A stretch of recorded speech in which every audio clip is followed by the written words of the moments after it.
है मेरे ऊपर से छलांग लगाकर अपनी टांग तोड़ने वाले दिन की कहानी, क्योंकि आप सब ने मुझे मैसेज किए हैं कि अगर गिरने की वीडियो बनी है इसका मतलब उस दिन का पूरा व्लॉग बना है। तो जी हाँ, सुबह की शुरुआत तो बिल्कुल सामान्य ढंग से हुई थी।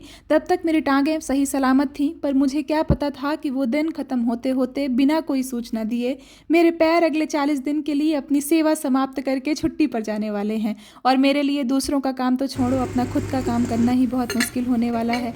पापा के खाने के बाद मम्मी ने हल्दी वाला दूध बॉटल में भरा, मैंने उनके लिए जाने का झोला तैयार किया और पापा के जाने के बाद घर में लगे इस शीत ताप नियंत्रक उपकरण की मरम्मत के लिए लोग आए। उन्होंने उपकरण की मरम्मत का काम किया और उसी बीच में ये स्त्री नामक उपकरण से चद्दर और मेहनत से लिखे इस पन्ने को जलाकर कांड करने की शुरुआत तो कर दी थी मैंने। और जब मैं सफाई करने के लिए ऊपर चढ़ने की तैयारी बना रही थी तब मम्मी ने मुझे मना भी किया था और मेरी छठी इंद्री ने मुझे इस बात का आभास भी कराया था कि कुछ तो गलत होने वाला है, क्योंकि उस दिन की बिल्कुल एक रात पहले इसी जगह पे बहुत बड़ा सांप निकला था और जब भी मैं इस तखत के पास आ रही थी मुझे वो सांप याद आ रहा था।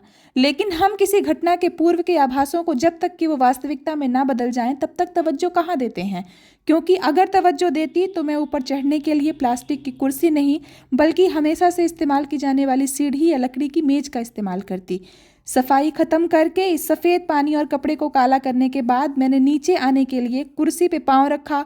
कुर्सी हल्की थी और मेरा पाँव कुर्सी के किनारे पर पड़ा, इसलिए कुर्सी पलट गई और मैं नीचे गिर गई। और गिरने पर मेरे कंधों और पैर में इतनी जोर की चोट आई कि मेरी अगले 5 मिनट मम्मी के आने तक उठने की भी हिम्मत नहीं हुई।